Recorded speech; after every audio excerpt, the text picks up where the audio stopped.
you tired of the typical libraries with conventional music that makes you feel meh?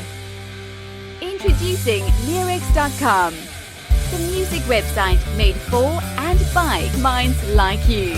Our team are lifelong musicians and producers in love with music.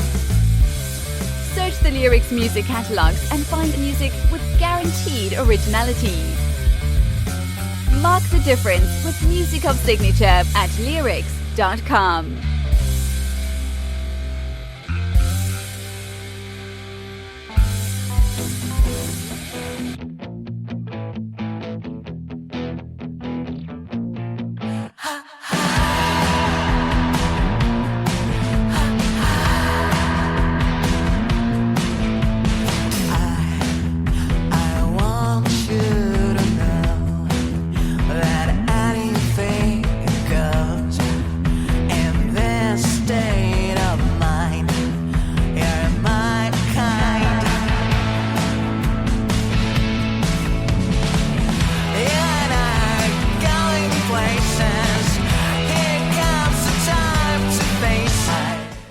We're going places. That's amazing. This is High on Life. The song is High on Life. And who is this wonderful voice? We have Olya Sonica. Hi, Olya. How's it going? Hi. Hi, Antoine. It's going really good. Thank you so much for playing my song. Oh, it's fantastic. It's a great song. High on Life. This is an amazing title. It makes you wonder, what is it about? Tell us a little bit about your music and yourself. Well, it's High on Life. It's basically, it's what it is. I wrote that song right after kind of like COVID, stopped being crazy. And I felt like we all needed like a little pick-me-up and go like back into just enjoying life and remembering how precious and amazing it is, and just focusing on that. And I watched that same week I was writing that song, I watched a documentary on Oasis playing Knebworth like in 1996 or something, and it was such an amazing live show with like 200,000 people showing up there each day, and it felt so inspiring and like larger than life. So I came home after that watching that documentary, and with all those feelings, I wrote High on Life in about 2 minutes, and it's still, those are the ones that just like come naturally, and you know it how amazing it feels when it does happen, because it's gotta feel amazing. Yeah, tell us about that feeling when everything comes through like that. Tell us try to describe that feeling a little bit. Yeah, for a musician, songwriter, singer, person like I am, it's like there's no better feeling in the world than it's like when you're like soul, your mind, and your heart all come together in one place, and they agree, and that is a very, I don't know, it doesn't happen very often, but when it does, and when you can channel it into your creativity, in my case, it's my music and my songs, it just feels like this cathartic, most amazing, happy feeling, and you want to ride that wave for a while too, like, because you just keep like listening back, and you're like, oh my god, I just did this. This is amazing, and it's almost like feels like it's like it comes through you, which I believe in. It's like you're a channel to this, creative explosion.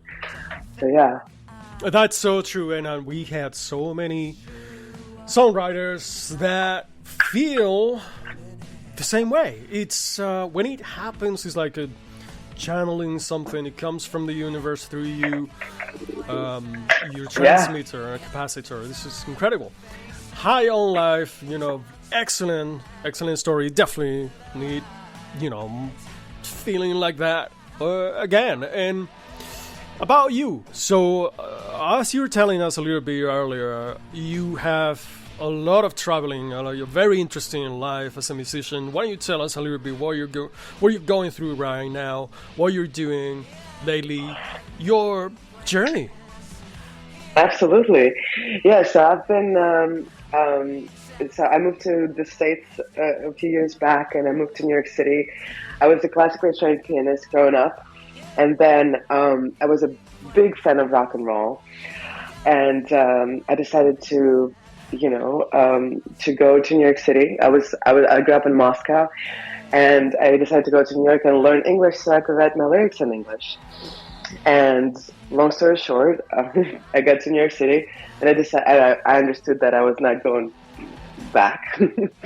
And okay. I just started navigating. Like, it was kind of a crazy, just like changing my reality, like in that way, because I didn't speak the language, and then I had to. It's just like, when you're being dropped in the middle of the lake and you don't know how to swim, you start swimming. But how long was this ago? How long? Because your English is just fantastic. It's just perfect. When was this? Thank you so much. It was a little like I would say 12 years ago. Oh wow! Yeah. Okay. Well, anyway, look. Yeah. This is incredible. Yeah. Thank you. So basically, I started. I had this amazing mentor and my vocal coach, this guy Anthony Paisano, and he used to play in Copacabana with Frank Sinatra and Ella Fitzgerald, and he was kind of the first person in New York to like give me like this whole, like an inside look in this musical history, and that's how I just started down that road, like learning about blues and jazz and going to all the jazz clubs in New York, which are amazing. And yeah, little by little, I started kind of like experimenting with my own sound, and I started playing in other bands as a keyboard player and a back vocalist and a little guitar, a little bit of everything. And then I went for the first time, I think in 2013. I went and played South by Southwest with a different band. Wow. And I started touring a little bit, and it's just like this thing where like when I decided to go on this path, it was like basically starting from zero and like being reborn and figuring out like what is your voice, who you are in like through music. So that's what I've been doing this past 12 years. And like I said, I moved to, we spoke earlier, I moved to Los Angeles to work on a couple of different projects, but then COVID happened, which felt like a setback at the moment, but ended up being a blessing in disguise, because I was able to focus on my own craft and on my, like solo situation. And from that, High on Life came, and many other songs, and I reconnected with my New York friend and an amazing musician and a producer, Ben Rice. We have the same musical influences and aspirations, and we connected, and I flew back to New York a year ago, and we recorded High on Life and a couple of other songs. We understood that was something really special, so I kept going back to New York and recording more songs, and got a great support from some people in the community. Started a record label, and we just finished recording an album. We're in the mixing stage right now, but it's coming to you in 2023. 2023. What? Where to get started? Definitely New York has, right? Definitely New York has that energy, special energy. When you mentioned, I knew I wasn't coming back. Well, I think a lot of us went through that. Yeah. Absolutely. And what a climax. What that you discovered that. But talking about your voice, I'm very interested in learning more about that transition from pianist, classical pianist, and begin to sing blues. How is that happening? Yeah. So the thing is, it's very interesting, because even when I was in classical music school, and I was a really good pianist, but I always wanted to like compose and do my own thing. And my Russian teacher back in the day, she hated it. She was just like, stop messing around and learn Tchaikovsky. And I was just like, but look at this chord change and look at this thing. Wow. Like, I was since like I was 8 years old, but I wasn't taken seriously because it was a different, mentality. It was very rigid and very like, like you have to obviously practice and be great at what you do. It's kind of like a whiplash situation. Yeah. And then, so because of that, and because I have this like rebellious nature, I quit music school when I was 12, and I was like, I'm never gonna touch a piano again. Nice. Which I thought, like, then I was like, maybe that was the wrong thing to do, but it wasn't, because if I didn't do it, I wouldn't, have developed my voice as a songwriter and a, like musician of my own. So I have a song called Defiant on this record coming out, because it's kind of like, it describes that I never like wanted to fit in certain situations. I always wanted to discover my own path. And I knew that, like, even after I quit music school and some time passed, I knew that I still had an amazing connection to music, and I would discover different artists and be like, oh my God, like, this is what I want to do. But it seemed like it wasn't possible to do it where I was coming from. So I had this, like, kind of visions and things like that. I had to go somewhere else. And when I went to New York, I finally like felt like I was where I belong. And just, just the fact that you can go to a church and hear people sing gospel or jazz club, or talk to different people who are part of this incredible musical history, it makes you a part of it too. So I think, you just have to go with what captures your imagination and what you truly resonate with and you're passionate about. And if you, sometimes you get off track, but if you keep, stay the course and you keep trying to just like you go one step at a time sometimes, then eventually you'll get where, like, you feel the most authentic self. And that's yeah. Go ahead. Isn't that true? How is it possible? You say rebellious. Yeah, sometimes New York is the home of rebellious. And how is it possible? So far away, that's where you actually feel home. Yeah, it's quite fascinating to be honest. I mean, it was so fascinating to me that I couldn't believe it myself, even though I was doing it. So it was a kind of like a contradictory thing, in which I am learning, because sometimes my intuition and some connection with the universe comes before I even can rationalize it.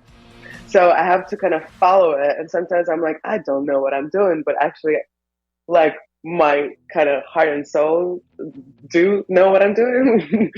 So I play this game. I'm just like, okay, let's just do it. Let's see what happens. But when it feels right, it's like you have to commit to it. That is so profound, and it's so true. Sometimes just follow your intuition, and it's gonna take you where you need to be. That's authentic. That's so right. And going back to your voice, I think you have a very spectacular, different timbre in your voice. Is that natural? Is something you practice? Tell us a little bit about that. The technique. Yeah. Yes, of course. So, like I said, the first vocal coach I had, he was like more of a jazz guy. And then I worked with Craig Derry, who was more in the R&B and soul world. He worked with like Alicia Keys and Maxwell and guys like that. And he toured with James Brown back in the day. And then I was working with Don Lawrence, who's worked with all of the amazing stars, like from Steven Tyler to Lady Gaga.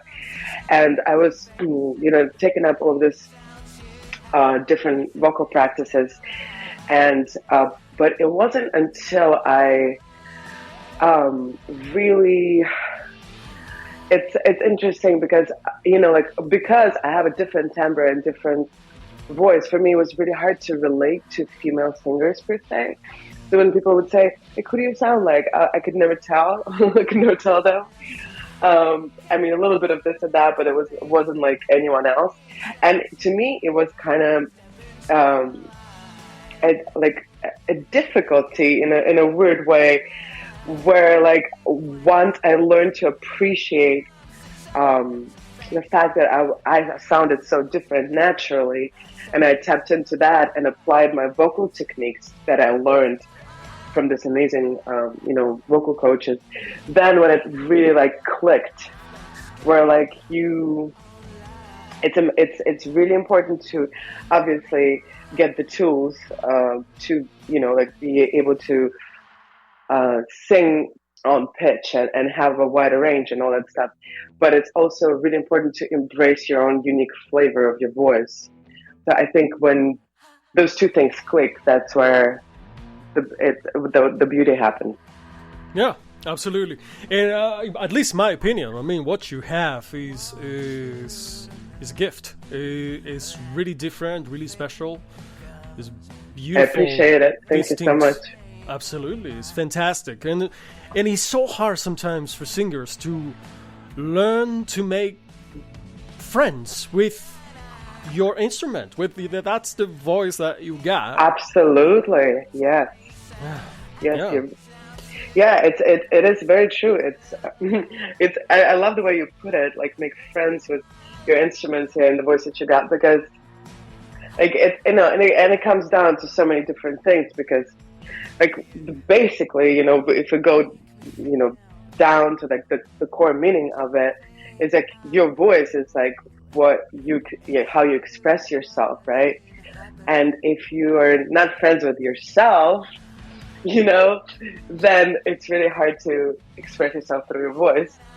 So you also have to work on all of these different things and have like acceptance of your own self as an individual, as a person, for being different than others.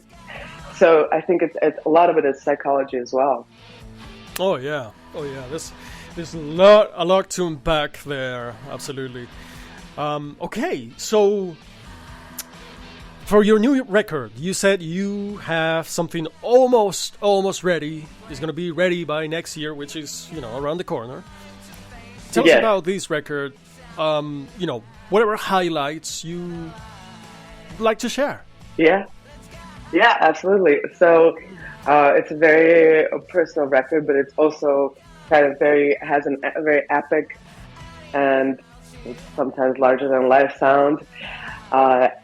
And I feel like it has this perfect balance of like highs and lows and just like it has this celebration of life and torment of life all happening in one place. So it'll definitely take you for a ride. It's very cool because some of the songs were written pre-pandemic, some of the songs were written during the pandemic, and a lot of them, like after. So it has this flow of what we've been going through. So I think anyone can relate to the music and to the lyrics. And yeah, I just can't wait to see it, being released into the world. And I can't wait to tour next year because we have some plans that I cannot reveal just yet, but I will be doing some shows in the States as well as the UK, and we're working on some stuff in Europe and things like that. But next single is going to be coming out around February, so be on the lookout. Oh, we will, absolutely will. You got a fun for live with us, and hopefully with a lot of the ones listening to us as well, our audience. It really deserves it. It's wonderful artist and excellent music. Looking forward to that release next year and the new single in February. Okay, Olya Sonica, and tell us, what is your perfect future? What's your perfect Perfect future? Perfect future is to tour the world, sing my songs to the people, with the people, and, connect from heart to heart, and maybe, brighten someone's day or give someone a relief, and just have this human connection through music be just the rest of my life. That is fantastic. It's a wonderful goal to aim for. Thank you. Olya, if I may ask you, if you had the chance to give an advice to your younger self, what do you think you'd say? I would say that, first of all, I would show some gratitude and say, you're doing amazing, keep going. But most importantly, eliminate any self-doubt and just really commit to believing in yourself full force, and to let anyone tell you otherwise. That's all. Wonderful. Excellent. Sometimes we need so much those words of encouragement to believe in ourselves. Like you were saying, sometimes you feel that you don't know what you're doing, but internally or above yourself, something larger than you knows what you're doing. And we need those moments of encouragement. Absolutely. Olya Sonica, wonderful privilege. This is a great artist with a spectacular voice. I love the music that you're making, and keep doing it. Thank you so much, Antoine. Pleasure. It means a lot to me. Absolute pleasure. Really good.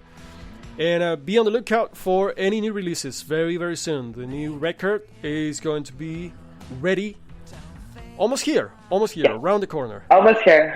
Yes. Wonderful. Again, really true pleasure speaking with you. Thank you very much for your time. We wish you all the best. Thank you so much, Antoine. All right. Appreciate you. Absolutely. Right. We're going to enjoy a little bit more of High on Life. To the next one. Yay.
Of the typical libraries with conventional music that makes you feel meh. Introducing Leerecs.com, the music website made for and by minds like you. Our team are lifelong musicians and producers in love with music. Search the Leerecs music catalogs and find music with guaranteed originality. Mark the difference with music of signature at Leerecs.com.